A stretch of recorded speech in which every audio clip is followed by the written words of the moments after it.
واحد المصلي طلع تقطع فوق منه لان شمت ريحه الدجاج في فمه كافه. السلام عليكم. قبل أن أبدأ سأرش على إخواني الجزائريين الورد هذه الليلة. سأرش عليكم الورد وسأرش عليكم نسيم الورد، ثم بعد ذلك أهدي لكم الورود الحمراء والبيضاء إليكم. أيها الإخوة الكرام، اتركونا نسمع ما يقوله الدكتور الفايد، ثم أعود للتبيان والتعقيب، لأنني رأيت أيها الأحبة في الله أنه وجب التبيان. واحد المصلي طلعت القطة فوق كتافه شفناها صافي كافة. واحد المصلي طلعت القطة فوق كتافه شفناها صافي. ولكن الإخوان، المصيبة الكبيرة هي إذا تابعتم معي هذا الفيديو إلى النهاية ولا أطل عليكم حتى نفضح هذا الجاهل وهذا الإخوان في ميزان حسناتكم. ليش؟ لأن رد الشبهات عن الإسلام تعد من الجهاد في سبيل الله. الآن أكثر من 600 يوتيوبر الآن كيتكلموا على القطة. يا ترى كيف علم الدكتور محمد الفايد وعد بالأرقام أنه 600 يوتيوبر يتكلم عن الحدث؟ وأقول لك ما قال الله: قل موتوا بغيظكم، فقد وصلت الرسالة إلى العالم عن طريق هرة. قل هل عندكم من علم فتخرجوه لنا؟ إن تتبعون إلا الظن وإن أنتم إلا تخرصون. إن تتبعون إلا الظن وإن أنتم إلا تخرصون. قل فلله الحجة البالغة فلو شاء لهداكم أجمعين. لأنكم يغيظكم مثل هذه المواقف ومثل هذه الترندات، لأنها لا تخدم العلمانية ولا تخدم الحدثية ولا تخدم الملاحدة. قل موتوا بغيظكم، فقد وصلت الرسالة، فقد وصلت الرسالة. وقلت بالحرف: لو جعل الله تبارك وتعالى هذه الرسالة لتصل للناس لكي يحسنون إلى الحيوانات لكفت، والله لكفت. مقطع فيديو ينتشر في العالم، المليارات ديال الناس يرون هذا الحدث. الآن كاين هاشتاج الإخوان في مواقع التواصل تهتز بالمنشورات: أحسنوا إلى القطط. والله لو جعل الله هذه الرسالة تنتشر في الأرض ليحسن الناس إلى المخلوقات الحيوانات لكفى. هذا الحدث هذا ليس عاديا.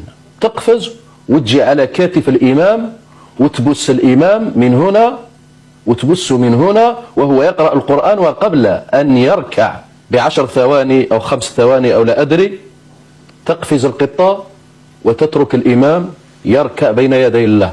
وحكم هنا عظيمة. لكن الدكتور الفايد وأمثال الدكتور الفايد الحاقدين لشرع الله عز وجل وللمؤمنين لا يريدون هذه الترندات، ولذلك هو يخرج يقول لك و600 واحد والمليارات ديال الناس، المليارات. صحف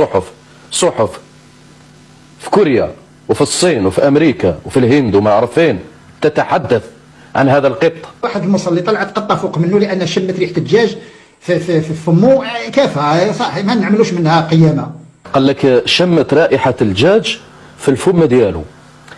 هنا غادي نطرح أنا واحد السؤال هنا: كيف علم الدكتور محمد الفايد بصفته دكتور وبصفته نعم سيدي أنه سيفسر القرآن الكريم بتفسير علمي وما تعرفش؟ هذا مستواك، هذا مستوى العلوم، هذا مستوى واحد طبيب، هذا مستوى واحد دكتور، هذا مستوى واحد سيفسر القرآن.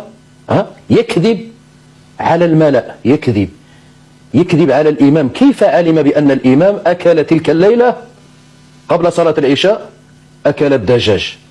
والإخوان الجزائريين والمسلمين والمغاربة كلهم في العالم يعلمون بأن الفقيه دائما يواظب على الطهارة، دائما على وضوء. الفقيه دائما على وضوء. باقي عامة الناس مساكن وأنا واحد منهم، قد نكون في الشغل، نكون في العمل، نكون في كذا، يعني نكون موسخ، نكون كذا، لكن الفقيه غالبا ما تجده على وضوء، يتوضأ، دائما يأخذ المسواك، دائما يرش المسك، وهكذا. أنا شوف الدكتور محمد الفايد، شوف كله مسك، هذا كله مسك عندي والله. وربما عندي الداخل في بيت آخر عندي المسك، ودائما على وضوء، إلا إذا كنت في الشغل ولا كذا، ما كاينش الماء، ما كاينش كذا. المؤمن إذا أحدث توضأ. الوضوء سلاح المؤمن، وأن تمت بغيظك. وأنا والله الإمام هذا وليد مهساس والدولة الجزائرية كلها والله تاج على راسي ورب الكعبة، تاج على راسي الجزائريين وكل الإخوان العرب والمسلمين. قل موتوا بغيظكم. الدكتور محمد الفايد يخدم الماسونية، يخدم الإلحاد، والله العظيم يخدم الإلحاد. الإخوان هذا الرجل تصدقوني، نشروا المقاطع ديالو، نشروها، فتحوها، عملوا عليه فيديوهات، لقيتوا شي واحد كيتكلم عليه وكيفضحوا، كيفضح الإلحاد ديالو، يريد أن يضلل الناس. أنتم الإخوان والله العظيم في خدمة الإسلام، ردكم للشبهات عن دين الله وفتحكم للخونة والملاحدة والمجرمين الذين يدعون إلى الإلحاد ويدعون إلى الكفر وتبينون لهم، والله أنتم في خدمة الإسلام، أنتم في خدمة الإسلام. كل واحد طلع فيديو يتكلم عن المجرمين والله هو في خدمة الإسلام ورب الكعبة. هذا الرجل لا يساوي شيئا، لا يساوي شيئا. أنا الجزائريين الإخوان ديالي والله أموت فيهم وأفديهم بدمي ومالي والله العظيم. وكل المسلمين في العالم يريدون ضرب الإسلام بجعل الطائفية بين المسلمين. هذا ما يفعله أعداء الإسلام، أنت واحد منهم.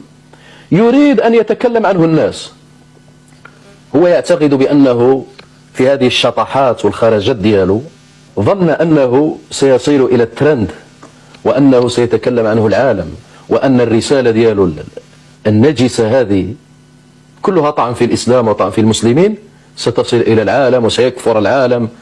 وما فهم ولا علم أن الله سبحانه وتعالى متم نوره ولو كره الكافر ولو كره المشرك.